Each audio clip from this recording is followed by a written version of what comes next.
Olá, hoje a gente vai fundo num tema que, assim, todo mundo conhece, mas que talvez não tenha parado para pensar em todas as camadas, sabe? Com certeza. A Paixão de Cristo e a Páscoa.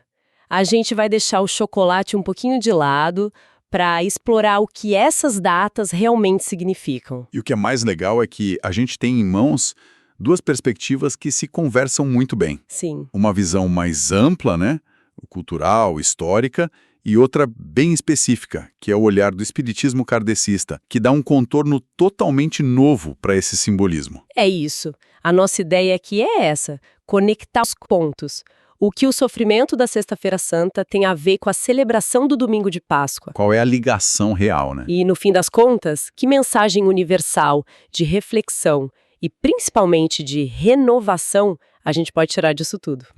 Santa. Quando a gente fala em paixão de Cristo, o que vem à mente? É um cenário bem Pesado, né? pesado. Prisão, julgamento, todo o sofrimento, a crucificação. É um dia que, tradicionalmente, é visto como de silêncio, de introspecção. Exato. Mas o interessante é como a figura de Jesus nesse contexto, ela transcende a religião. Ele acaba virando um símbolo de valores que são universais. Que tipo de valores? Pensa bem, compaixão, não violência, uma entrega total a uma causa, um amor profundo pela humanidade. A ideia não é só lembrar um fato histórico, mas pensar no legado moral que ficou, sabe? E essa reflexão parece ser o ponto central, né? A ideia de usar esse momento para olhar para dentro. Com certeza. No fim das contas, a paixão vira um espelho. Um espelho para a gente olhar para a gente mesmo, para as nossas atitudes do dia a dia. Ao vermos esse exemplo de conduta sob uma pressão extrema, surgem perguntas inevitáveis, né? Como eu trato as pessoas ao meu redor? Sim. Como eu lido com as minhas próprias dores, com as minhas dificuldades? E aquela pergunta que vale ouro. Que marca eu quero deixar no mundo? A dor ali não é só a dor física, é um convite para a gente pensar na nossa própria postura. Gosto disso. É uma passagem da dor para uma reflexão sobre a nossa conduta. E isso, nossa, cria a ponte perfeita para o domingo de Páscoa. Exato. Depois desse mergulho interno, vem a celebração. Qual é a grande virada de chave que a Páscoa representa? A virada é total. A mensagem é de uma força simbólica incrível. A Páscoa é a ressurreição, claro, mas é muito mais do que isso. É a vitória do amor sobre o ódio Da luz sobre a escuridão. e, no fim, da vida sobre a morte. É a superação na sua forma mais pura. E essa mensagem de superação pode ser aplicada em absolutamente tudo na nossa vida. A Páscoa vira sinônimo de renascimento, de transformação. Deixar o velho para trás. Isso. É aquela chance de olhar para hábitos antigos, para coisas que não nos servem mais e simplesmente deixar ir.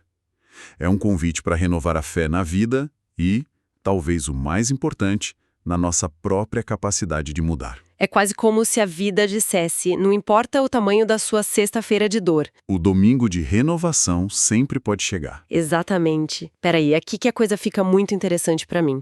A gente tá falando de ressurreição, de vida nova, e aí entram os símbolos populares: ovo e coelho. Que parecem não ter nada a ver, né? Exato. Por quê? O mais chocante pra mim foi descobrir que esses elementos surgiram muito, mas muito antes do cristianismo. Totalmente. E é fascinante ver como as tradições se misturam. Esses símbolos são antiquíssimos. Vamos pegar o ovo.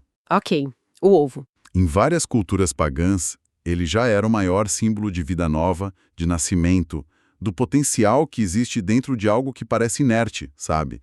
A conexão com a ideia de começos e transformação é direta. Faz todo sentido que um símbolo tão potente de vida tenha sido absorvido por uma festa sobre ressurreição. Perfeitamente.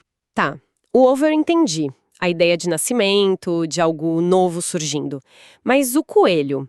Essa conexão sempre me pareceu um pouco aleatória. De onde ele entra nessa história? O coelho entra pela porta da frente da simbologia da natureza. Ele é um clássico símbolo de fertilidade, de abundância. Ah, pela capacidade de se reproduzir. Exatamente, pela capacidade de se reproduzir rapidamente. Ele reforça a ideia de que a vida não só renasce, mas ela se multiplica. Ela é próspera. Entendi.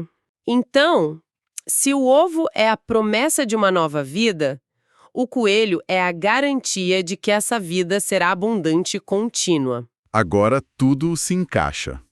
Temos então um ciclo completo. A paixão te força a olhar para a dor, para o sacrifício, para um fim que é necessário. E logo depois, a Páscoa chega com essa explosão de vida nova, de esperança. É quase uma fórmula se a gente parar para pensar. De um lado, você tem a dor que ensina. E do outro, a renovação que transforma. Isso. Ou, olhando de outro jeito, o fim de um ciclo doloroso, abrindo espaço para o início de um novo caminho cheio de possibilidades. Um não existe sem o outro, para ter o significado completo. Uma jornada do reconhecimento da dor à celebração da esperança. Perfeito. Essa ideia de renovação e de um significado mais profundo é universal.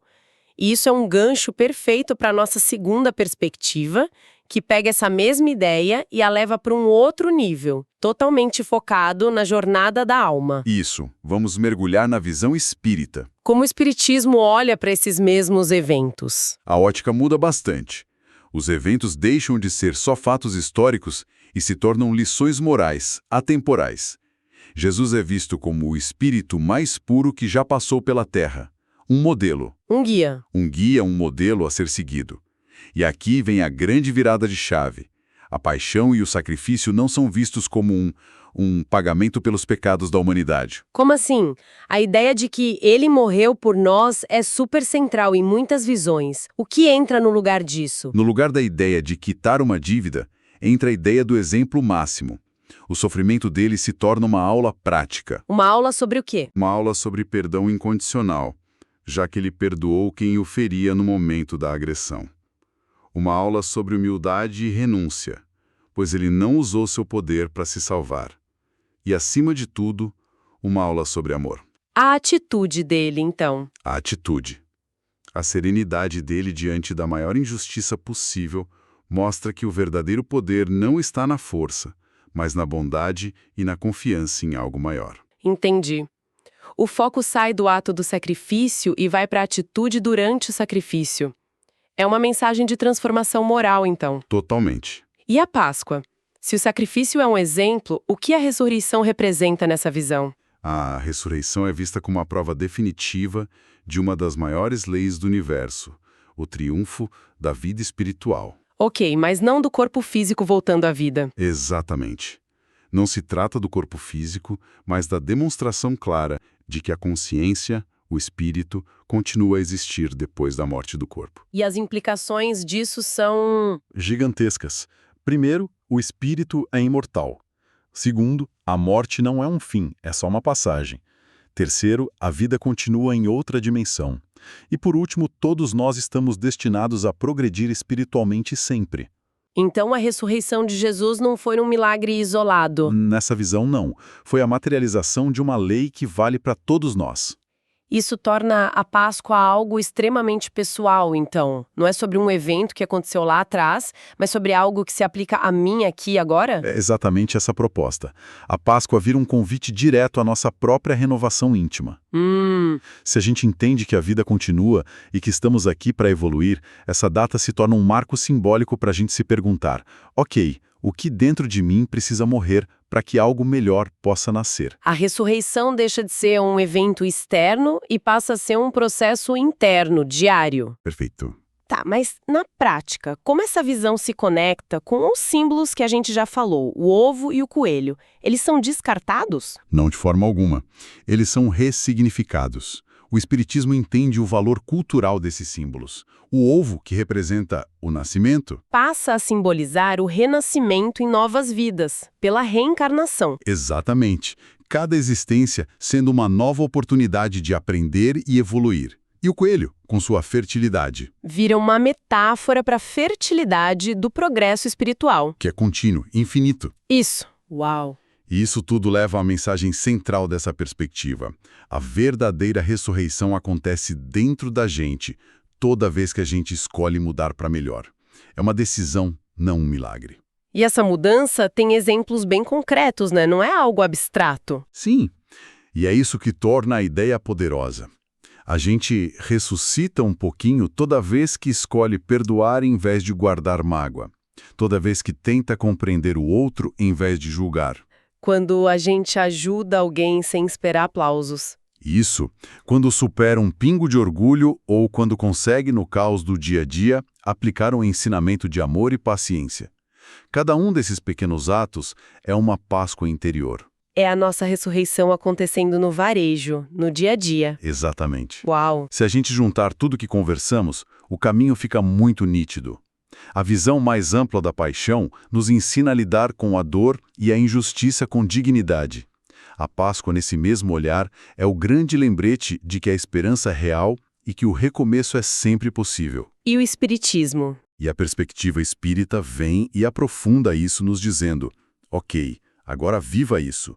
Não apenas lembre, mas pratique. É um chamado para a gente fazer nascer todos os dias um pouco mais de paciência, de caridade e de amor nas nossas ações. É a jornada do símbolo para a prática. As perspectivas que a gente explorou hoje conectam esses eventos a ciclos de reflexão e renovação. E isso me deixa com o último pensamento aqui. Manda! Se a gente tirar as datas do calendário, será que não vivemos pequenas paixões e ressurreições o tempo todo? Os desafios que nos testam até o limite e as superações que nos transformam? Boa reflexão. Talvez a grande mensagem seja que essa dinâmica de morrer porque não serve mais e nascer para o novo não é um evento anual, mas o próprio ritmo da vida e do nosso crescimento.